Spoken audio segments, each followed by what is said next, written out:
Warlley Alves versus Mounir Lazzez this Wednesday on the Michael Chiesa vs Neil Magny undercard. Let's get straight into their last 4 fights. So we're seeing Mounir Lazzez having 3 wins and 1 loss back in 2019 to Eldarov, someone who's managed and coached by the late great Abdul Nurmagomedov, and Eldarov is quite a talented fighter, only losing 1 fight himself to Khabib Nurmagomedov in 2009. Eldarov has gone on to show his dominance in the cage in the Middle East.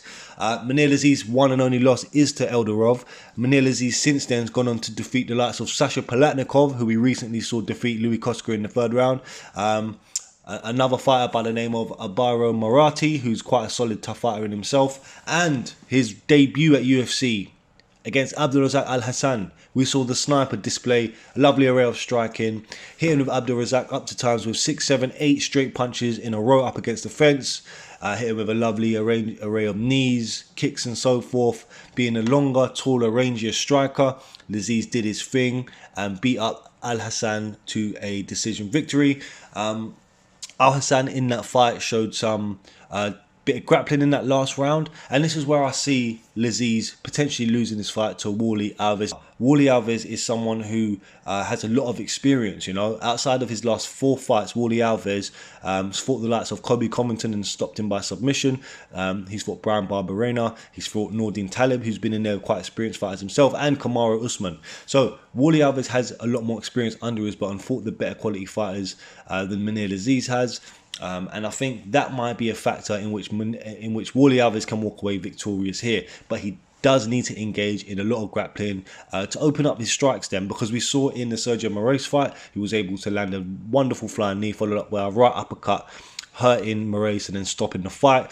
But he will be a lot more effective if he likes to engage with his grappling, you know, have his opponent be threatened with the potential of a takedown or to be grabbed or tripped, and then it will open up Alves' strikes. And I do feel he needs to display this to be successful in this fight against Mounir Lazzez. Looking at Warlley Alves, his last 4 fights, he's coming away 2 wins, 2 losses. His last fight was a loss against Randy Brown. We then see him victorious over Sergio Moraes via 3rd round KO. And then he previously lost to James Krause, getting knocked out. And then fighting another fighter, off the top of my head at the minute, I can't remember. But in any case, we've seen Warlley Alves display in his last fight some decent grappling, some decent wrestling, some trips. Catching the leg of Randy Brown at one point, having him on the floor, and being up against the fence. Warlley Alves engaged in a few trips which had Randy Brown down, and simply this is what sort of stuff and engagement I want to see from Warlley Alves if he wants to defeat Mounir Lazzez here. In Warlley Alves' fight against James Krause, we saw through the lack and no grappling or no wrestling whatsoever, Warlley Alves was there to be hit. He was there to be engaged with striking, and James Krause ended up getting him out of there, knocking him out in 2 rounds. And I see the same thing happening here. I see Mounir Lazzez really doing some damage on Warlley Alves, maybe not getting him out of there, but winning the fight just due to the consistency that he's shown in his fights. His last 4 have been quite good fights. Fighting the likes, as I say, of Eldarov, then going on to Sasha Palatnikov, having a bit of an easier touch in Marathi, but still quite a good fight. And then Abdulrazak Al-Hassan. Those 4 fights are tough fights, and for you to you know, lose a decision victory to Eldarov is not bad. And then to go on to have those 3 fights and be consistent in it, he's shown that consistency, whereas Alves hasn't. Alves has showed that he can switch off and not commit to where he's strong in his area, i.e. his wrestling. If he's gonna get you know, trigger happy, because we've seen it happen to a lot of wrestlers. You know, we've seen it with Ramazan Amir even. He's an example as a grappler that falls in love with their striking. Due to their strength and conditioning, wrestlers develop strong, solid power in their hooks, their overhands, and so forth. And sometimes they can fall in love with it.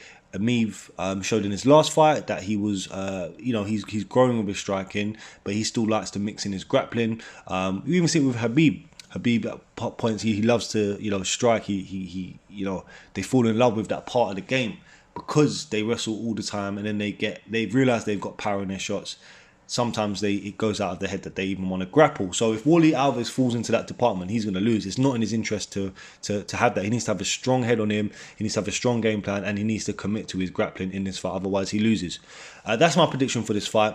Thank you for joining me. Stay tuned for some more predictions. Subscribe, like, and follow us on Instagram at fight_money with 2 Ys.